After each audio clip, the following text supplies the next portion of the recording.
Aksi saling dorong dan adu mulut antara pendemo dan petugas kepolisian ini tak terhindarkan. Ratusan warga yang berunjuk rasa memaksa masuk ke dalam kantor DPRD Purworejo.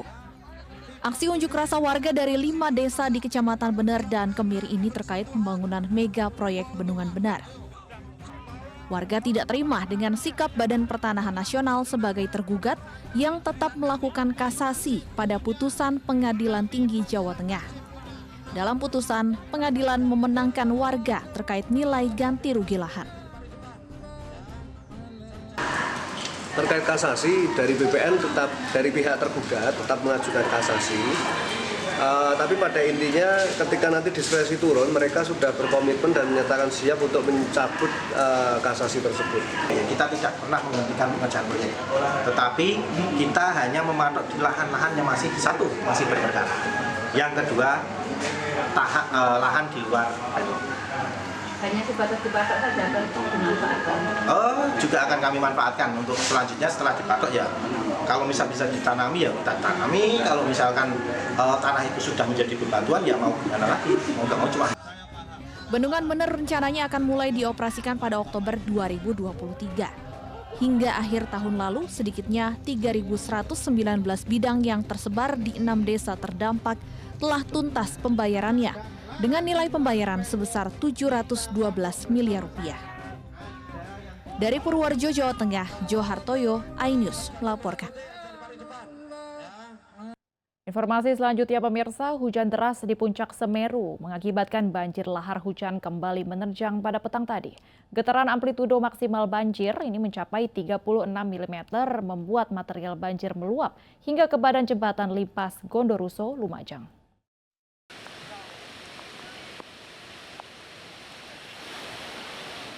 Banjir lahar hujan Gunung Semeru kembali menerjang jembatan Limpas Gondoruso di Kecamatan Pasirian, Lumajang, Rabu petang. Derasnya debit banjir membuat material vulkanik yang terbawa meluap hingga melewati badan jembatan. Data dari Pos PGA Semeru mencatat getaran amplitudo maksimal banjir mencapai 36 mm yang berlangsung selama 3.600 detik. Ini tadi informasinya jam 1.30 sekitar itu getaran banjir itu 36 kurang lebih begitu. Saat ini kondisinya? Tadi sempat meluber di atas Jalan Limpas dan sekarang alhamdulillah berangsur surut dan hanya untuk roda 4 tidak bisa menyeberang karena jalan Limpasnya udah lubang ini. Untuk membuat akses darurat, pihak pemerintah Desa Gondoruso mengerahkan alat berat untuk membersihkan material vulkanik yang menutup badan jembatan. Dari Lumajang, Jawa Timur, Yayan Nugroho, iNews melaporkan. Pemirsa, sidang pemeriksaan saksi yang menyeret musisi IGD Ari Astina alias Jerings ini berlangsung panas. Adam Denny sebagai pelapor dan juga kekasihnya dihadirkan sebagai saksi. Sidang lanjutan Jering atas dugaan pengancaman melalui media elektronik kembali digelar di Pengadilan Negeri Jakarta Pusat. Sidang beragendakan pemeriksaan saksi Adam Denny selaku pelapor turut dihadirkan.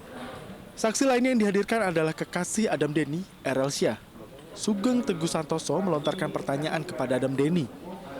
Sugeng menyinggung upaya mediasi dan merembet pada kabar permintaan uang senilai 15 miliar rupiah sebagai syarat pencabutan laporan. Namun Adam Denny membantah adanya permintaan nominal uang tersebut. Sidangnya berjalan cukup lancar. Saya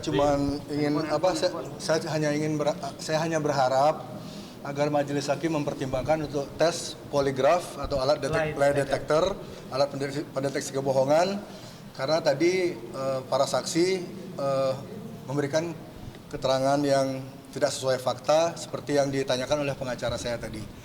Jering didakwa melakukan pengancaman yang mengandung unsur kekerasan terhadap Adam Denny. Jering dijerat dengan Undang-Undang ITE. Dari Jakarta, tim iNews melaporkan. Sementara itu pemirsa, Majelis Hakim menolak nota keberatan atau eksepsi mantan Sekretaris Umum FPI Munarman terkait kasus terorisme. Sidang akan dilanjutkan dengan pemeriksaan para saksi dan juga barang bukti.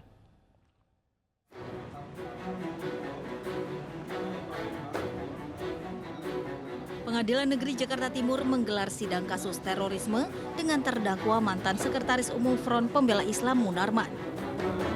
Sidang digelar tertutup dan dengan pengamanan ketat.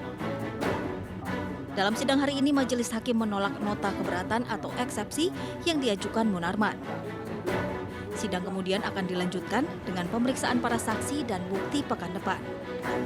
Sidang tetap dilanjutkan, insya Allah pemeriksaan saksi pada hari Senin yang akan datang dan hari Rabu, jadi sepekan 2 hari.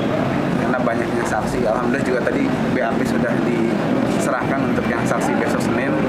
Kita lagi minta yang saksi saksi Rabu untuk kita dapat BAP-nya supaya memudahkan kita untuk menganalisa dan juga pemeriksaan berjalan lancar pada hari Senin.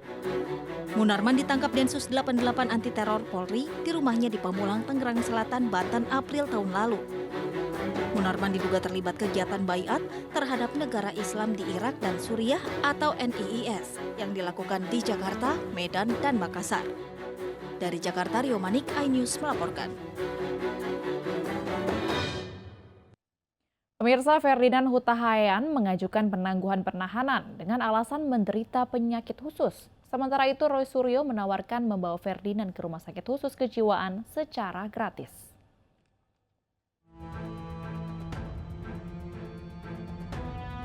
Pengajuan penangguhan penahanan tersangka ujaran kebencian Ferdinand Huta Heian mendapat respon dari mantan Menpora Roy Suryo. Melalui akun Twitternya, mantan rekan sejawat di Partai Demokrat ini menawarkan untuk membawa Ferdinand ke RSK Puri Nirmala di Yogyakarta secara gratis.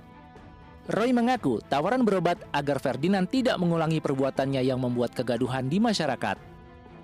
Syaraf-syaraf di otaknya itu agak terganggu.